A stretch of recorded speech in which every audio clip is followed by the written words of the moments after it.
हमारे यहाँ तुलसी के कुंड का भी विधान है। गोल कुंडा है ऐश्वर्य देगा, चौकोर कुंडा है। आप लोग कई बार देखे होंगे किसी किसी के यहाँ चौकोर तुलसी का क्यारा होता है, कुंडा होता है, वो वंश बढ़ाता है। षडाकृति का है, वो धन देता है, संपदा देता है।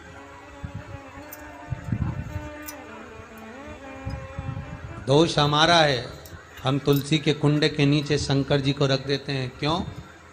कि यहीं तुलसी जी को पानी चढ़ाएंगे, यहीं शंकर जी को चढ़ा देंगे। दोष है। तुलसी के कुंड के नीचे हम सर्पदेव को रख देते हैं, नाग देवता रख देते हैं, पानी चढ़ाएंगे, पात्री रख देते हैं। नहीं, दोष।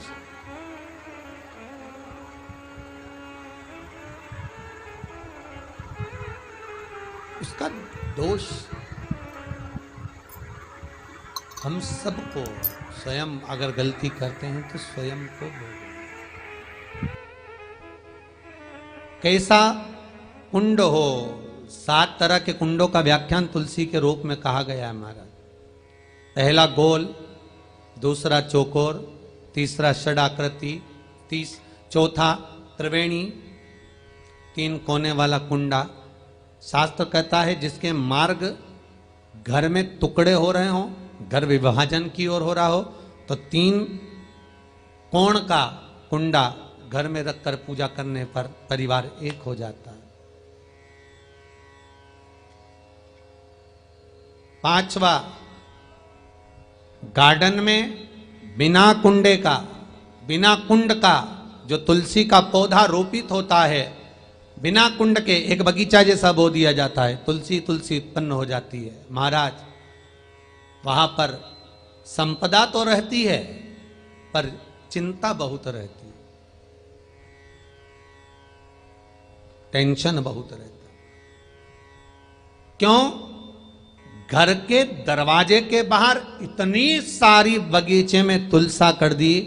कोई निकल कर जा रहा था, उसने थूक दिया। कोई निकल कर जा रहा था, उसने पानी डाल दिया। कोई श्वान ने, कुत्ते ने, किसी ने, बिल्ली ने गंदगी कर दी, उसका दोष आपको लगेगा। इसलिए कुंड के अंदर तुलसा का, तो वो धन तो देगा। जो तुमने बगीचे में तुलसा लगाई है, गार्डन तुलसा का करा, वो धन तो देगा, संपदा भी देगा, पर चिंता को बढ़ा देगा। 5वां,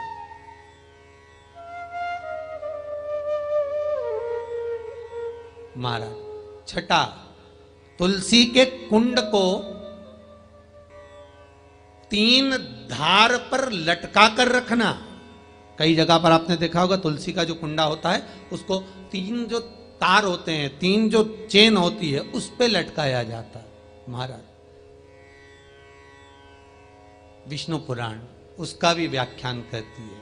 महाराज, वहां व्यक्ति के कार्य उन्नति की सीढ़ी की ओर बढ़ जाते हैं।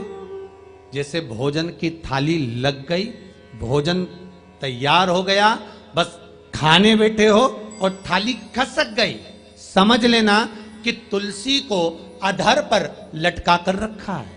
इसलिए कार्य तो हो रहे हैं, बनने वाले हैं, 4 दिन बाद ये काम होने वाला है, 8 दिन बाद ये काम होने वाला है, लग रहा है कि इसमें इतना फल मिलेगा, लग रहा है इस व्यापार को करेंगे तो इतना फायदा हो जाएगा, सब कुछ करा, लाखों रुपए लगा भी दिए, थाली मालूम पड़े खसक गई, अधर लटका है तुलसी। 7 क्रम है तुलसी के, ये 6ठा क्रम बताया। तुलसी का 7वां क्रम,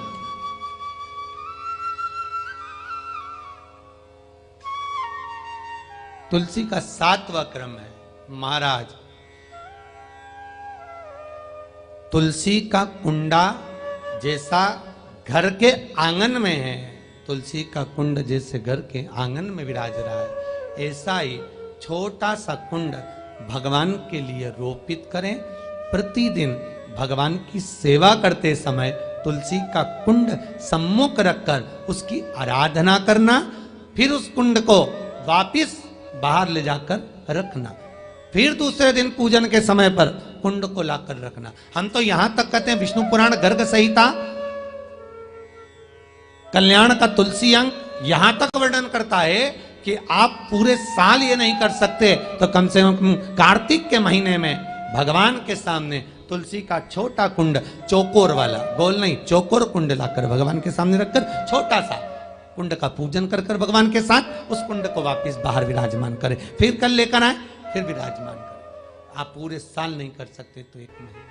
हमारे यहाँ तुलसी के कुंड का भी विधान है। गोल कुंडा है ऐश्वर्य देगा, चौकोर कुंडा है, आप लोग कई बार देखे होंगे किसी किसी के यहाँ चौकोर तुलसी का क्यारा होता है, कुंडा होता है, वो वंश बढ़ाता है। षडाकृति का है, वो धन देता है, संपदा देता है।